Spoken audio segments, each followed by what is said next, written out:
teman-teman YouTuber NKRI. Saya sudah bersama dengan beliau-beliau ini. Langsung di admin masukin dan udah ya, kita bergabung dalam satu semangat yang sama.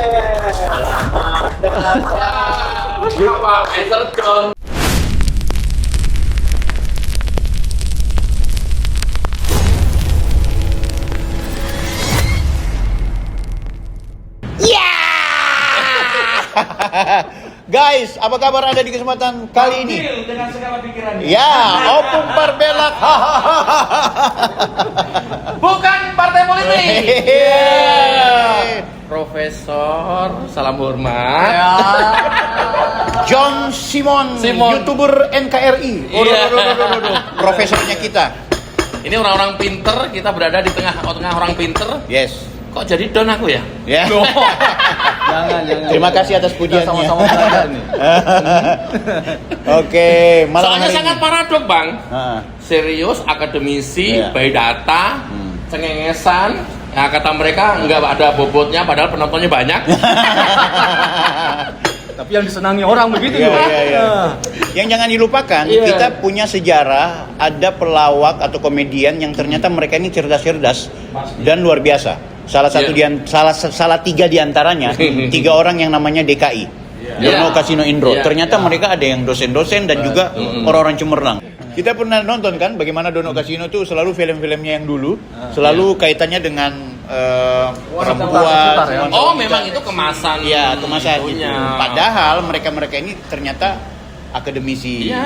Nah, kita merasa bahagia ternyata di dunia per-YouTuban kita pikir konten kreator itu hanya mereka-mereka yang suka melawak, mereka yang jago ngedit, apalagi di tengah-tengah kisruh politik nasional. Ini ada kisruh yang berkaitan dengan ijazah Pak Jokowi, itu rame. Iya. Aku pikir Mas, cuma model-model kita aja yang tampil di YouTube. Ternyata ada 2 orang pakar yang ternyata dosen. Ini mereka berdua. Profesor? Ya. Ini Satu lagi doktor. Ah. Doktor Rismon Siawalan. Tentu Mas, malam hari ini kita mau mendapatkan informasi dari beliau-beliau berdua, ya kan? Iya. Termasuk juga kita mau lihat bagaimana Opung Parbelak adalah orang yang sebenarnya menjadi inspirasi bagi kami di YouTuber Nusantara untuk kemudian lepas di kamera gitu. Untuk cengengesan kesana kemari.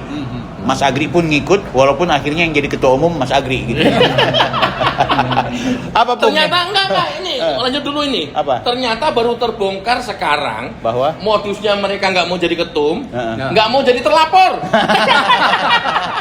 Baru ketahuan belakang, Bang. betul. Modusnya Iya. dia.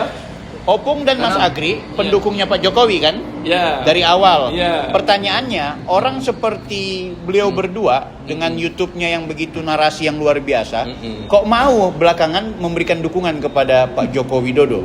Minimal Itu- dukungan dalam konteks mengkonter narasi. Itu yang pertama saya lihat konten beliau. Ya. Wih, ternyata akademisi, profesor, Ya. dukung juga. Ya. Soalnya, sorry to say, banyak doktor, profesor yang hari itu miring-miringnya nggak karu-karuan. Ya. Sorry. Dan itu saya ulang-ulang itu. Seperti apa? Kita mau minta Apa tuh? Satu kampung pula. satu kampung dengan Opung, satu kampung. Pak John satu kampung dengan beliau. Enggak, Rismon. Oh, Rismon sama sama si Risma. Siap. Oke, demikian podcast kali ini. Dan terima kasih, Dan sampai terima jumpa. kasih. Wassalamualaikum warahmatullahi wabarakatuh. Tayo. Kita Udah selesai, Sudah begitu selesai, doang. Pak. Terima kasih, Pak. Bingung. Belum. Belum katanya. YouTuber NKRI. Oh iya. Mau menyapa dulu teman-teman. Oke, Pak John, silakan berikan tanggapannya gimana? Sahabat YouTuber NKRI, ini saya senang sekali ada Bang Bil, Bang Agri, Opung Parbelak dan teman seperjuangan, bukan partai politik. Dan senang ketemu dengan teman-teman satu platform, satu perjuangan. Kita lawan politik kebencian, politik dendam, politik pecah belah. Itu adalah semangat yang kita selalu suarakan. Iya. Aku mau nanya sih, bagaimana dengan Prof Mahfud, bagaimana dengan Prof Jimmy Asidiki gitu? Tapi nggak usah lah. Sama-sama profesor kan? Yang pemikirannya paradoks. Iya. Itu jadi pertanyaan sekalian itu. Dan profesor-profesor yang lain yang sebenarnya mereka saya yakini tahu bahwa metode yang dilakukan mereka yang bilang ahli peneliti salah. Seperti yang kemarin tampil di TV saya itu, wong yang diteliti itu fotokopi kok, bukan perut istrinya yang dibawa ke dokter. Kan mereka beliau ini tahu, tapi kok masih membela ya? Apa Prof? Nggak seperti profesor Ke aku dulu ya? Iya. Nah, jadi aku sendiri sebetulnya tidak terlalu percaya bahwa mereka pendukung betul-betul dari kita bilang lah ya RRT ya. Dalam kontenku misalnya aku sudah sebut bahwa misalnya Prof siapa ini Zainal Mutakin misalnya yang terakhir ya, pakar neuroscience misalnya. Dia memberikan analisis yang seolah-olah kalau kita cermati dengan baik ya, seolah-olah mendukung TIFA. Seolah-olah. Tapi aku tidak terlalu yakin. Tapi ini analisa pendugaan atau apa? Enggak, ini berdasarkan tentu prapaham. Dalam filsafat itu dibedakan antara prasangka dan prapaham. Nah, prapaham itu sesuatu yang normal. Kita tidak masuk dalam prasangka. Jadi prapaham itu sesuatu yang penting dan wajar. Nah, aku punya keyakinan mereka tidak akan melacurkan ilmu yang mereka sudah bangun. Justru aku menemukan insight lain, wawasan lain, bahwa mereka melakukan upaya mengkritik TIFA, tapi dengan cara mereka yang sangat soft. Dan aku menduga, justru sebetulnya Zainal Mutakin ini melakukan upaya-upaya yang ingin menunjukkan bahwa neuroscience itu pertama-tama adalah mengkritik diri kita. Dan itu yang tidak dipahami oleh TIFA. Jadi jangan selalu membaca orang-orang seolah-olah ya Menyerang TIFA, mendukung TIFA, tapi TIFA. sebetulnya dengan caranya dia sebetulnya sedang mengingatkan TIFA. itu ada di ilmu filsafat. Oh, ada. Oke. Ada. Ya. Dalam perspektif filsafat itu ada. Tapi kan persepsi masyarakat kan menangkapnya langsung mencerna begitu saja. Ya, bisa seperti itu. Nah, Bisa seperti dengan itu. begitu, quote and quote seolah-olah, loh ini kok profesor menggadaikan keahliannya atau enggak takut kehilangan kredibilitasnya gitu. Nah, dalam ilmu itu yang disebut dengan pengkhianatan kaum intelektual. Kalau memang terjadi. Jadi aku lihat banyak guru besar yang melacurkan ilmunya ya, dan kehilangan objektivitas dan netralitas, salah satunya karena kita bisa duga mereka melakukan itu, pengkhianatan kaum intelektual. Atau mungkin karena memang mereka punya afiliasi secara politik untuk kemudian Bisa. menjadikan Jokowi sebagai objek musuh yang harus dihajar seperti itu, Prof. Bisa. Bisa. Siapa? Tunggu Mas, sebenarnya jadi pertanyaan penting. Kenapa orang seperti BPP dan juga Pak John Simon ini mau berkenan masuk di walaupun istilahnya kontra narasi, tapi ini kan yang dikontra adalah subjek ini Pak Jokowi. Pak Jokowi tidak bisa kita luputkan sebagai tokoh politik. Tidakkah ada kekhawatiran dari beliau berdua ini yang jangan-jangan secara reputasi akademik dan juga ruang publik akhirnya beliau berdua dinilai juga ya termul Ya. kan Bapak dijelek-jelekan dikatain termul? Sudah. kan gitu. Oh, sudah. Banyak komentar-komentar yang masuk termul. Di lingkungan pendidikan Ya, oleh mahasiswa-mahasiswanya, ada. wah ini dosen termul ini katanya. Mungkin dulu kita dengar dulu. Apa itu, Pak? Bukan partai politik. Apa Om? Apa itu? Soal apa itu tadi? Soal Iya, dengan sikap Pak dosen. Nah, itu kan sebenarnya ya karena memang ada segmennya ya, yang dengan membela Pak Jokowi ya, dikatakan termul. iya, ini melanjutkan diskusi kita sebelumnya ya di Iya, ini. iya. Sebagai seorang pengampu mata kuliah komunikasi dan manajemen konflik, ada panggilan terkait dengan bagaimana menyehatkan ruang publik dalam konteks komunikasi. Iya. Itu ya. Jadi bukan pertama soal Pak Jokowi, itu soal berikutnya. Soal pertama adalah kita bicara tentang, kalau saya meminjam perspektif teorinya Aristoteles ya, dalam konteks retorika, kan ada 3 hal di situ. Yang pertama bicara tentang logos. Jadi isu atau ide gagasan yang dipertukarkan itu merupakan sesuatu hal yang harus menjadi nilai keutamaan ide ya. Kemudian yang kedua itu disusul dengan apa yang disebut dengan etos. Etos itu berbicara tentang sistem nilai. Bahwa apa yang ingin kita komunikasikan kepada publik itu harus ada dalam koridor etika. Nah itu. Dan yang ketiga baru kita bicara tentang patos. Bicara tentang patos itu kan kita bicara how to deliver our message. Ya, bagaimana menyampaikan pesan itu tadi. Nah, ketika ada sobat-sobat di seberang sana yang tampil ke dalam ruang publik dan kemudian berkomunikasi yang menurut saya berseberangan dengan prinsip keyakinan intelektual saya rasa saya harus masuk. Nah, kebetulan sekali persoalannya ada pada konteks Pak Jokowi, ijazah dan juga Gibran. Nah, itu dulu ya. Dan yang kedua, tentu kita berpikir bahwa untuk menjadi Indonesia yang kita impikan sebagai rumah bersama, pertengkaran-pertengkaran seperti itu, pengabaian-pengabaian terhadap sisi kebaikan yang pernah ditorehkan oleh Pak Jokowi itu sesuatu yang harus kita respon. Itulah sensanya seperti itu ya. Nah, itu. Jadi sorry, Pung, dengan seperti ini kita merasakan betul beda profesor doktor yang di sebelah sana dengan profesor doktor yang ada di depan kita, Pung. Jadi kalau misalnya kita mengacu kepada dunia otomotif, Siap. sama-sama sedan, tapi fitur berbeda. Oh gitu. Kan begitu. Ya kan? Ada produk Eropa, ada produk Jepang, ada produk China, ada produk India juga. Jadi kalau beliau-beliau ini produk Eropa. Yang sebelah sana produk Bangladesh. Ada hal yang menarik, tuan-tuan, yang aku heran, banyak loh akademisi yang sebenarnya punya pemahaman dan perspektif yang sama dengan kita, yaitu menolak pemikiran Richmond, Troy, Kipa yang kita tahu mereka bukan akademisi murni.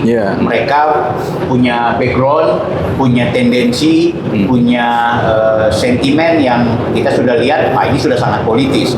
Tapi kenapa justru yang muncul di permukaan adalah kelompok-kelompok yang kita sebut mereka adalah akademisi juga, tapi ternyata tidak berada di barisan bukan pendukung Pak Jokowi, tapi minimal mengcounter pikiran-pikirannya teroris ini gitu kan. Malah yang terjadi justru banyak profesor, doktor atau akademisi yang justru diam. Tidak banyak orang yang seperti BPP dan juga Pak John ini yang mau tampil di ruang publik.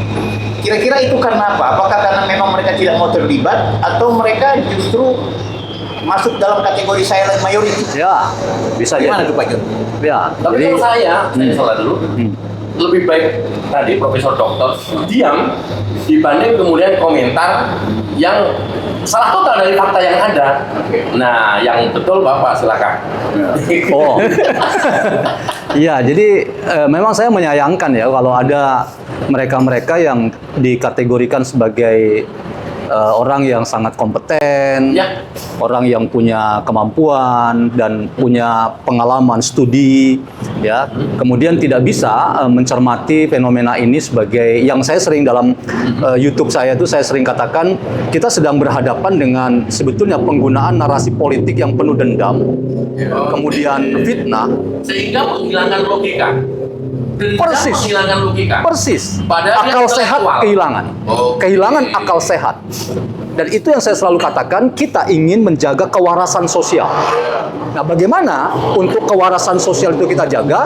Ya, turun gunung lah.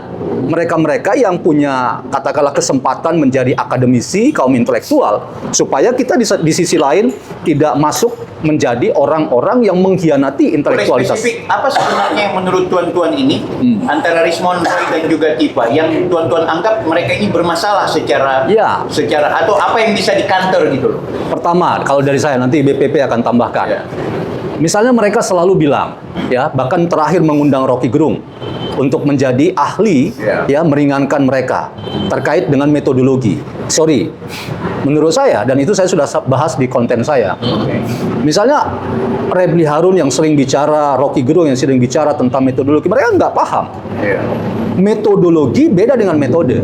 metodologi itu kata lainnya paradigma, dan itu bicara tentang sistem nilai.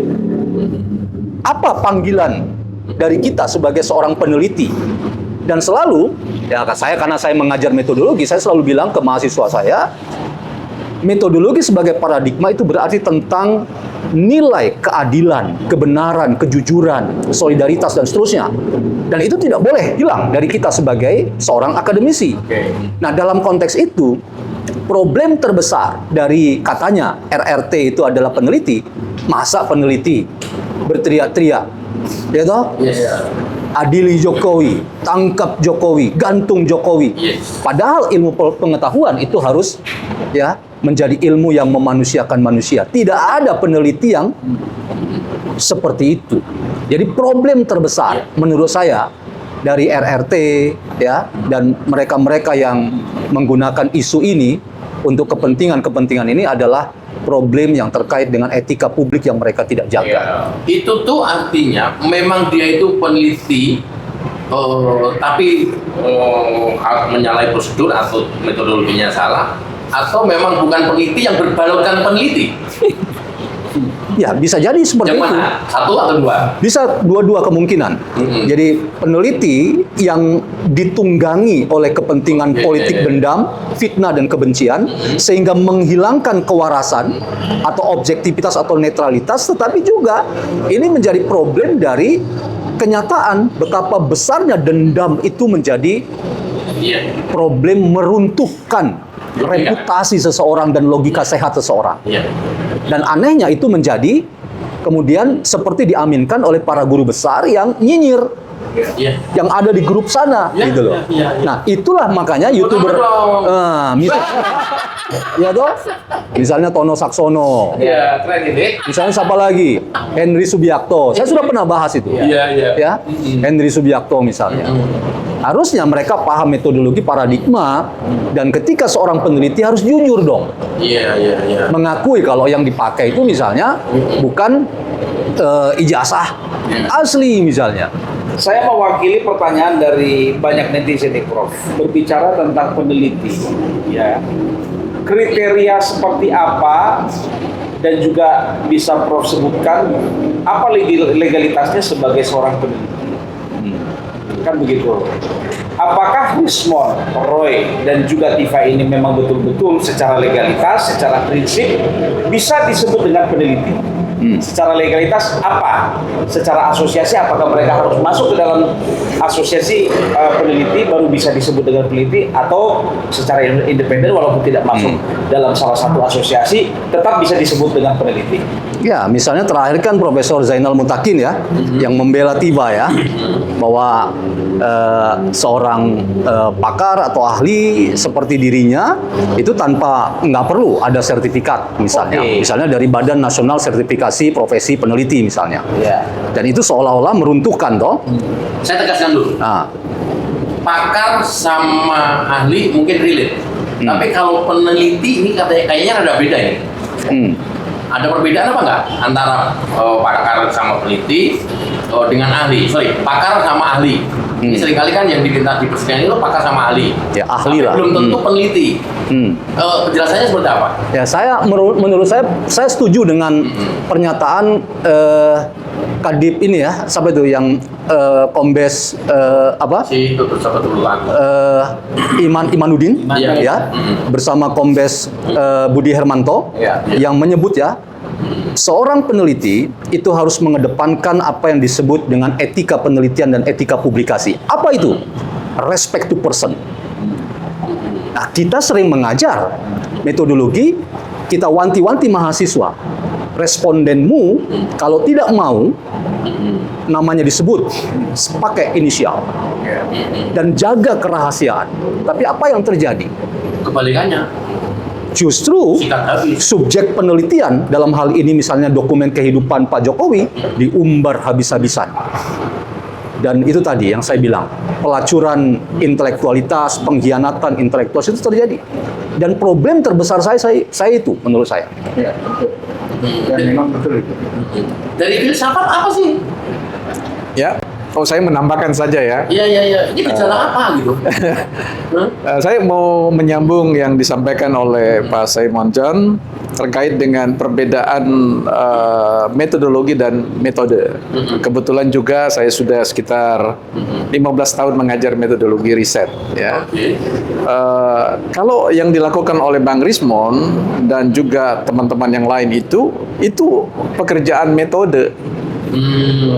Cara, semua orang punya cara, melegalkannya berdasarkan sudut pandang cara itu. Ya. Tapi kalau seorang peneliti yang pure, itu dia harus berjangkar pada paradigma. Nah, paradigma inilah yang kemudian establish dalam sebuah konsensus masyarakat ilmu pengetahuan yang tidak bisa dihianati. Keluar dari itu dia cuma jatuh sekedar hal yang sifatnya metode saja, ya, cara. Iya. Secara metode, apa yang dilakukan oleh Bang Simon sah. Tapi ketika diugat dalam perspektif paradigmatik, itu persoalan besar. Saya analogikan dengan es krim. Seorang peneliti yang berbasis pada suatu paradigma, dia itu seperti es krim yang beku. Ya, tersimpan dengan suhu yang tinggi. Tapi kalau peneliti yang sudah di luar dan kemudian tertiup angin, meleleh dan mencemari kemana-mana. Inilah peristiwa pencemaran penelitian yang dilakukan oleh.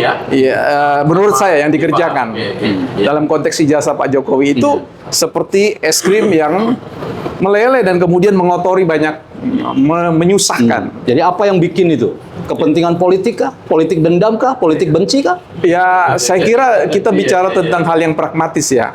Ketika orang kemudian bernegosiasi dalam konteks hal-hal yang bisa dikompromikan, maka dia akan jatuh pada persoalan es krim yang meleleh itu. Ya kan? Nah, kalau kita bicara tentang peneliti itu, dia punya etika kerja. Etika kerja seorang peneliti itu silent. Ya. Dia betul-betul tersembunyi. Ya, bahkan menyembunyikan, merahasiakan ketika dia mendapatkan temuan-temuan yang bisa saja merusak nama baik seseorang. Itu dia keep. Karena sesuatu yang lebih besar itu bukan persoalan personalitas. Ya. Tetapi apa ya di balik esensi temuan-temuan yang menjauhkan dari persoalan nama baik seseorang. Ya. Justru seorang peneliti itu betul-betul harus menjaga nama baik responden. Ya. Betul. Tapi ini kebalikannya. Ya. Dengan bangganya, yang di tengah berdiri Tifa, sebelah Kiri Rismond, sebelah kanan Roy Suryo. Dia bilang, ya, kami ini adalah orang-orang gila yang sampai hari ini masih konsisten dan berani melawan Jokowi dan akan kita menghancurkan Jokowi. Ya. Hanya kita bertiga yang berani. Dan ini nanti akan berlanjut ke Gibran. Ya. Ini peneliti apa ini? Ya. Ahli apa ini? Ya, saya kira beliau sudah menjelaskan posisinya ya. Udah. Nah, dengan mengatakan tapi yang itu ya. Ya artinya kalau dia sudah mengambil satu posisi yang itu, kita yang ini aja, nggak usah yang itu gitu ya. Gitu. Yang apa itu? Tapi yang kita sayangkan bagaimana ya cara membuat kemudian masyarakat itu tahu bahwa yang dia yakini hari ini itu adalah salah. Ya. Bangsat yang benar-benar menyesatkan betul gitu ya. Catatan saya itu kan ada logika yang kita sebut dengan problem of wrong direction. Problem salah arah. Kalau orang itu ingin berada di perempatan, dia mau belok kanan, tapi dia menempuh kiri, apapun dia lakukan itu tidak akan pernah tiba pada sebuah penegasan. Apapun yang dilakukan oleh Bang Rismond dengan segala cara itu dia sudah terkena sindrom problem of wrong direction, problem salah arah. Ya. Dan ini yang kemudian perlu kita masuk untuk menjelaskan bahwa kalau orang sudah salah dari awalnya, itu ujungnya salah juga. Cilakanya, Ya, itu. mereka meyakini dan para pengikutnya penegak kebenaran.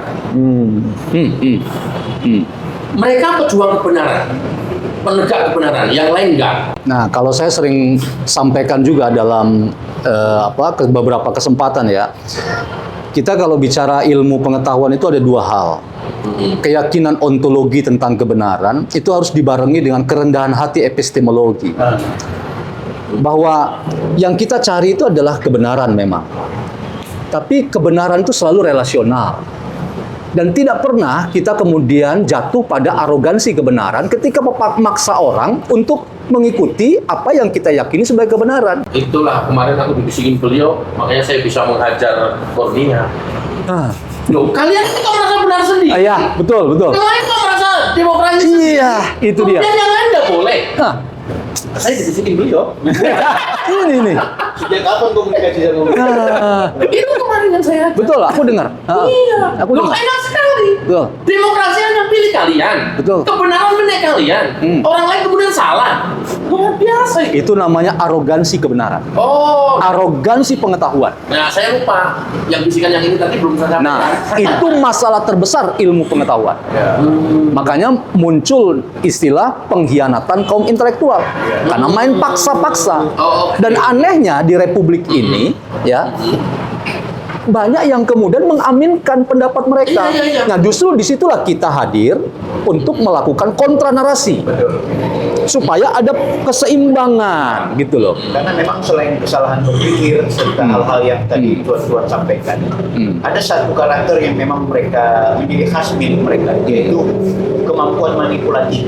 Nah, Jadi memanipulasi informasi yang kemudian membuat framing jelek. Itu aku lihat mereka cukup pakar di wilayah itu. oke. Nah, dari sejak awal kan kita mau lihat nih kayak Rismon, dia memanipulasi dirinya sendiri sebagai pakar Oke. lulusan luar negeri yang notabene-nya udah kita temukan ini palsunya orang kan. Yang kedua, ketika dia mentafsirkan bahwa Pak Jokowi memiliki jasa palsu karena font Times New Roman-nya, ya kan? Yang lucu ketika dia bilang font Times New Roman di jasa itu keliru, sementara Roy Suryo dan juga Tiba memperlihatkan ijazah tandingan dari miliknya Pak Jokowi yang fontnya sama dengan miliknya Pak Jokowi. Ya. Jadi gugur di situ kan, Ya. dia punya temuan tentang font. Artinya dia memanipulasi lagi, gagal di masalah font, dia bicara KKN, dia bicara Ya. soal kredit nilainya Pak Jokowi, bicara soal sarjana muda, bicara skripsi, bla bla bla bla, itu manipulatif. Nah, yang menarik sebenarnya yang disampaikan oleh tuan-tuan tadi soal mereka ini sebenarnya kan juga kita tidak boleh luput dari afiliasi politik sejak awal. Ya. Misalnya Tifa, dia adalah orang kesayangannya Anies Baswedan. Ya. Kita harus tahu juga itu kan. Ya. Itu juga orang-orang harus kenapa gugur mereka disebut sebagai peneliti yang Anak Abah ya. Ya karena anak Abah, karena memang teman akrabnya Abah gitu kan. Kalau Roy Suryo jangan tanya lagi kenapa dia Tapi begitu. sebentar, berarti kurang tepat sebetulnya kalau misalnya Tifa itu disebut dengan anak Abah. Seharusnya Kekasih Abah. Wah, ini isu baru ini. Wah, lebih tajam ini. Iya. nggak boleh bikin itu. Iya. Dia bilang kok dia seperti ada kakak kok. Berbicara tentang istilah kan ya. Kan begitu. Iya. Kalau anak Abah berarti harus ada rentang waktu paling tidak 17 tahun. Iya. Ini kan mereka hampir seluruh. Oh gitu ya. Ah, logis juga. Jangan sampai Refli Harun marah. Ya. Aduh. Ya, itu ya, jadi Tifa kekasih Abah, anak Abah atau apapun istilahnya. Kemudian Roy Suryo udah jelas ini orang Siapa? Nggak jelas loh bang. Belum jelas aku nggak tahu. maksudnya dia musuh bubuyutannya, dia memusuhi Pak Jokowi sejak awal, apalagi sejak dia masuk penjara atau dipidanakan gara-gara masalah stupa itu. Hubungannya afiliasi dengan partai politik tadi apa Ya, dong? bagaimana bukan dia dari Demokrat. Oh, dia gitu. satu. Oh. Nah, yang terakhir si Rismon ini punya dendam ke Pak Jokowi dalam konteks pemerintahan Pak Jokowi, terutama ketika dia selalu kalah bersama Polri Ya. persidangan-persidangan, ya kan? Mulai di situ dia muncul-muncul. Jadi ini orang-orang bukan peneliti murni, tapi memang secara politik punya afiliasi dan Ya. latar belakang yang sudah tidak netral, maka seharusnya rame-rame kita lawan. Ya. Karena apalagi semua narasi yang mereka sampaikan itu keliru. Gitu. Nah, Ya. Didukung oleh pengikut-pengikutnya yang memang Ya. orang-orang pemuji Pak Jokowi semua. Betul. Sejarahnya juga pencatatan Pak Jokowi. Ya. Hampir Ya. 90% pencatatan pejabat Pak Jokowi. Ya. Mungkin saya mau menambahkan tadi soal yang ini, artinya arti penting kita bicara di ruang publik itu tadi seperti Bang Agri sampaikan bahwa banyak orang yang kemudian percaya terhadap narasi-narasi yang disampaikan. Nah ini yang mau kita jelaskan dalam analogi seperti ini. Iya.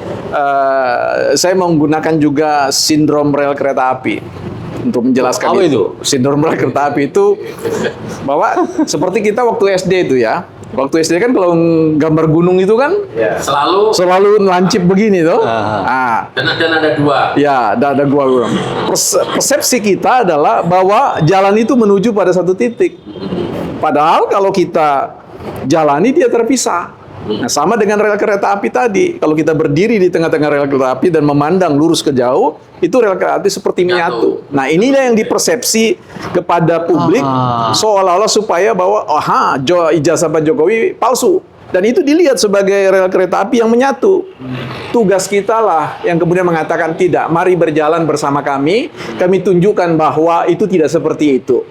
Ya, sehingga ketika dijalani orang ada perspektif eureka.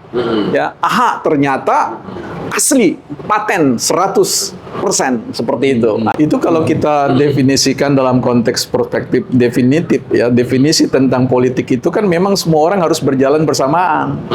Jadi Demokrat dengan Mas Roy Suryo itu harus jalan bersamaan sampai pada satu titik yang satu belok kanan, yang satu belok kiri dengan tujuan mereka masing-masing. Tapi bagaimana dengan misalnya ada gium politik, tidak ada kawan yang abadi, yang ada kepentingan. Kapan kira-kira berpisah ya Demokrat dengan dengan Roy Suryo? Sampai ada satu titik di mana yang satu profit, yang satu loss ya. Itu berpisah itu dia gitu. Artinya saya di sini defisit, lu surplus gitu kan. Akhirnya kita pisah dan mencari orang-orang yang kemudian soal itu. Jangan-jangan ya Pak Mas Roy itu kan kita tahu ya yang bawa kendaraan itu ya. Nah, mungkin gara-gara itu tuh tidak dilanjutkan lagi, tidak dapat kue toh. Nah, ya kalau kita cermati dalam perspektif Harold Laswell itu ya, dalam teori komunikasi politik itu kan who get what, siapa dapat apa. Ketika saya sudah tidak mendapat apa-apa, saya akan mencari orang yang bisa memberi saya apa-apa. Ya, itu dia. Tapi kalau seperti itu, Opung di YouTube Nusantara nggak dapat apa-apa. dapat apa itu? Bela siapa? Iya. Pak Jokowi. Ya nggak tahu, dalam hal ini bela siapa? Sekarang saya kembalikan pertanyaan itu, dapat apa? Ya. Ada dapat apa? Dapat apa? Nggak dapat apa-apa. Tapi Nah. kita punya kepuasan tersendiri. Nah, Itu yang disebut apa-apa. Ini nih. Ya. Kita punya kepuasan batin ketika kita bisa memberikan pencerahan kepada masyarakat. Dan Betul. kita bisa punya andil di dalam mengubah persepsi masyarakat. Ya, Itu. saya kira begitu. Itu dia. Agak cerdas ya. Ya, betul. Kok nggak salah banget Opung? Bijak banget ya. Iya, setelah Opung profesor dokter. Terpaksa kecerdasan saya harus dikeluarkan hari ini. Iya. Setelah sekian lama kelihatan agak bodoh gitu. Biasanya orang sejenis itu berkumpul. Iya. Entah kami yang sejenis di sana atau di sana yang sejenis dengan kita. Kita kembali ke dua orang ini. Iya. Karena jujur YouTuber Nusantara sebenarnya berharap sudah kalau BPP kan sudah sejak awal masuk di bagian keluarga besar YouTuber Nusantara. Nah ini Pak John nih. Ya. Tiba-tiba Pak John muncul dengan YouTuber NKRI-nya. Saya jujur awalnya ketika Pak John ini muncul kan selalu kita jadikan sebagai patron untuk belajar narasi, counter narasi, aku bilang belajar filsafat atau belajar politik, tapi bagaimana cara beliau mengcounter narasi. Nah, aku jujur kemarin sempat berpikir, kenapa Pak John kita tak ajak ke YouTuber Nusantara? Tiba-tiba beliau munculkan YouTuber NKRI, waduh kayaknya beliau mau berseberangan dengan YouTuber Nusantara, proyeknya lebih besar kayaknya di sini. Kan bahaya juga gitu. Nah, coba Pak John, bagaimana tanggapan Anda terkait eksistensi teman-teman YouTuber Nusantara dan Anda sendiri akhirnya memproklamirkan diri saya YouTuber NKRI, apa maksudnya itu? Dan berpotensikah Anda bisa kita ajak join bersama YTN? Ya, Betul, yang terakhir, ya, mulai dari yang terakhir ya. Iya. Ya, jadi marah. memang saya punya sahabat BPP ini bukan partai politik, sering kita diskusi dan beberapa kali ngomong memang langsung dan sering menunjukkan WA panjenengan semuanya. Oke. Ini. Ayo, kapan kamu ini? Iya. Nah, bahkan pernah ya telepon ya. Iya, betul. Satu kali ya. Iya. Dan saya sempat janjikan janji mau ketemu di mau Jakarta. mendarat. Memang saya ke Jakarta waktu itu. Oke. Tapi memang saya masih menghindar. Ya. Nah, sampai akhirnya ya sudahlah. Mungkin karena platform kita sama. Kita ingin menghadirkan kontra narasi, memberikan narasi sehat, ya. Ada keseimbangan alternatif berpikir. Kalau dari perspektif saya filsafat yang saya tahu, ya. Saya setuju tadi Opung bilang tidak ada semua yang pintar, semua segala ilmu nggak bisa. Kita saling mengisi. Dan karena itu mungkin ya teman-teman YouTuber NKRI, saya sudah bersama dengan beliau-beliau ini Langsung di admin masukin dan udah ya, kita bergabung dalam satu semangat yang sama.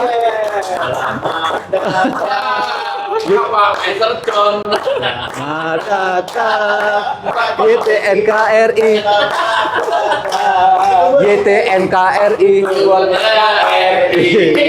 Oke, sudah.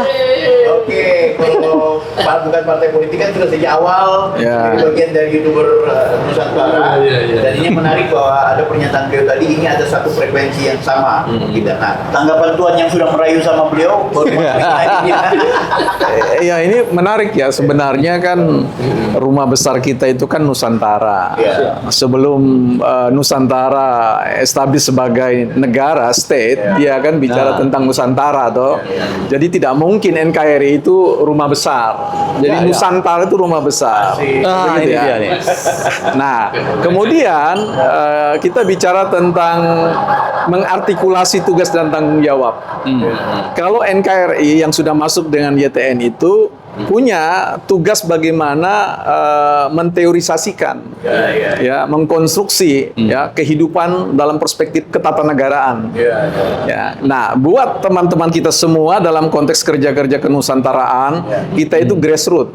Ya, karena itu ada yang humornya, ada yang apa itu ya. Nah, jadi beliau-beliau ini nanti juga akan ada yang menyusul segera.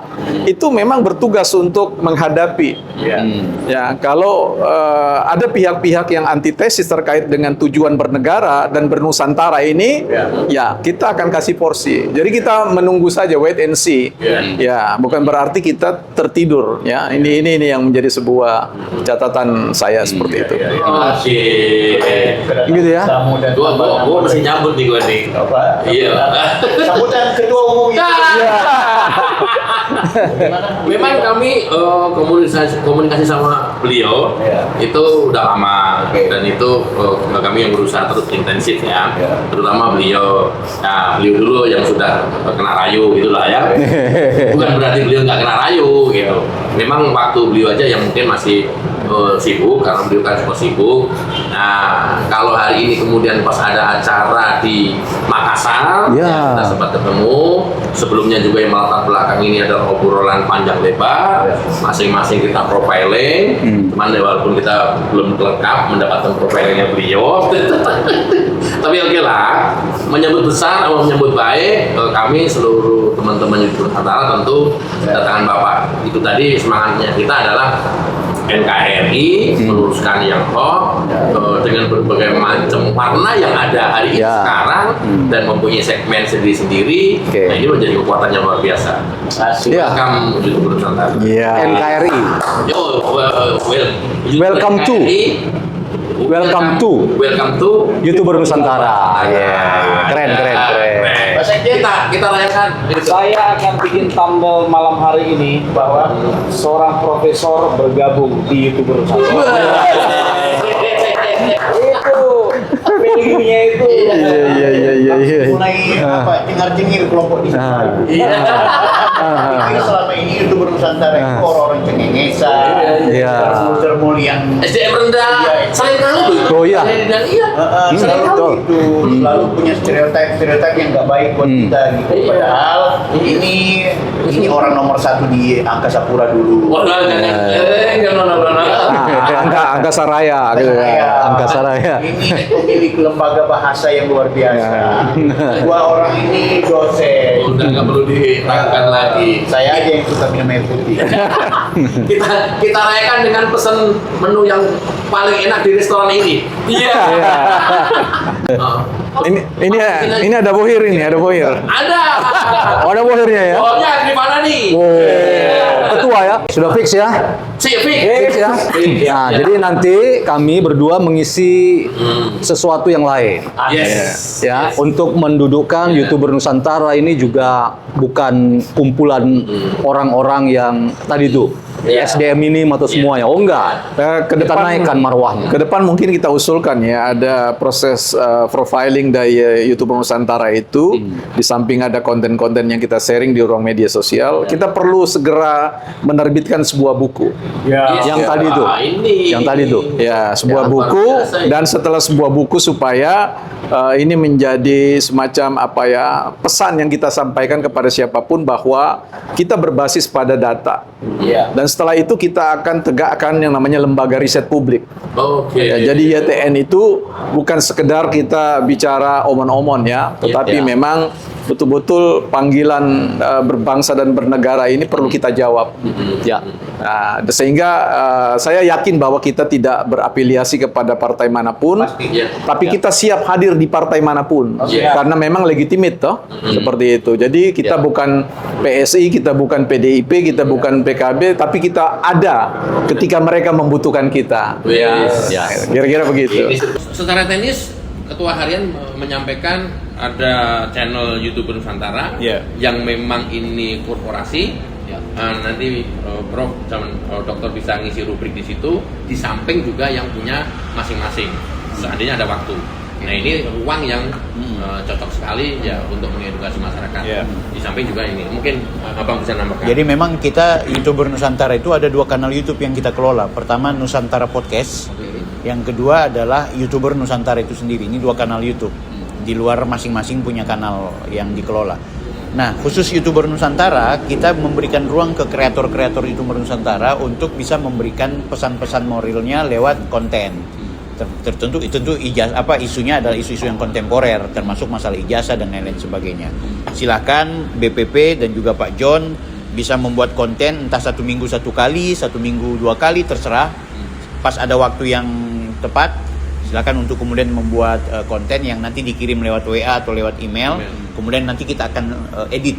Ya, jadi yang membedakan konten Pak John dan BPP di kanalnya, yaitu kita ada proses editing gitu. Jadi ketika misalnya Pak John bilang Rismond Senipar, maka di proses editing itu wajah Rismond itu kita munculkan.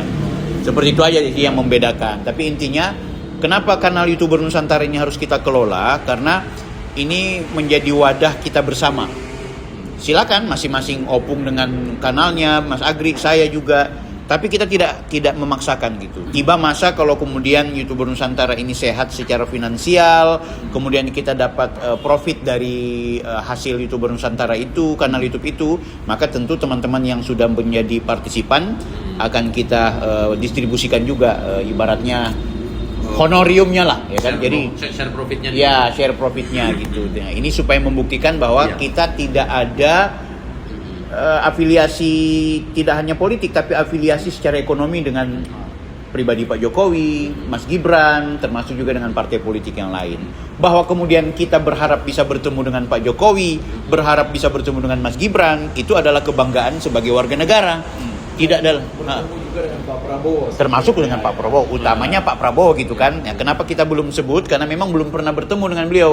Tapi kalau dalam agenda kita sedang prepare gitu. Minta audiensi ya? Ya, kita mau audiensi. Tentunya tidak dalam konteks untuk transaksional, melainkan kita mau bilang ke Pak Prabowo, kita mau bilang ke Gibran, ada komunitas YouTuber yang selama ini menyuarakan apa yang kalian bilang baik, kita bilang baik, apa yang keliru di kalian, kita lawan. Ya kan? Jadi kita secara jujur bicara itu ke penguasa kita. Oke, Opung silakan tutup. Sekjen. Opung tutup. Langsung aja Bang Pilihan tutup dalam doa karena tidak mungkin minoritas yang bikin doa. Bicara tentang mayoritas itu bukan soal agama, bukan soal suku. Yang disebut dengan mayoritas Indonesia adalah mereka yang setia pada NKRI. Itu mayoritas. Saya bukan berbicara agama, Pak. Iya, Saya maksudnya. berbicara kegantengan. Oh ya, Bang Bil ya. Oh iya.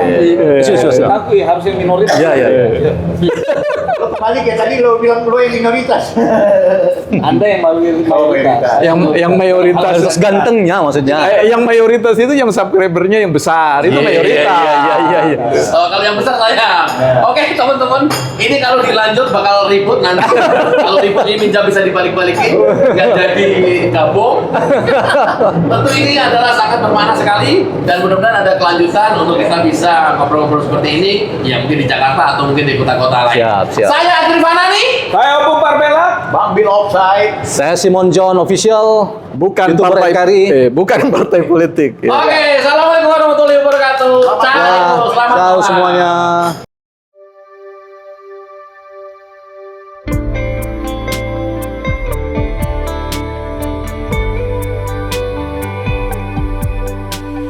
Surga jalannya ada di dunia.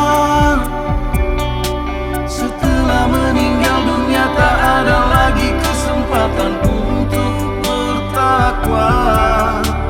La ilaha illallah, lafaz penghuni surga. Firdaus adna ima wa darussalam muqamun amin khuldi, golongan orang surga. Membaca Al-Quran, menjaga lisan, memberi makan orang lapar, dan puasa di bulan Ramadan. Dan orang-orang yang bertakwa kepada Tuhannya diantar menuju surga. Sehingga apabila mereka pun sampai ke alam surga dan pintunya telah dibukakan, para penjaganya mereka lalu berkata, berbahagialah kamu, hiduplah kekal di dalamnya. Berbahagialah kamu, hiduplah kekal di dalamnya. Dan bahagialah selalu, hiduplah kekal di dalamnya.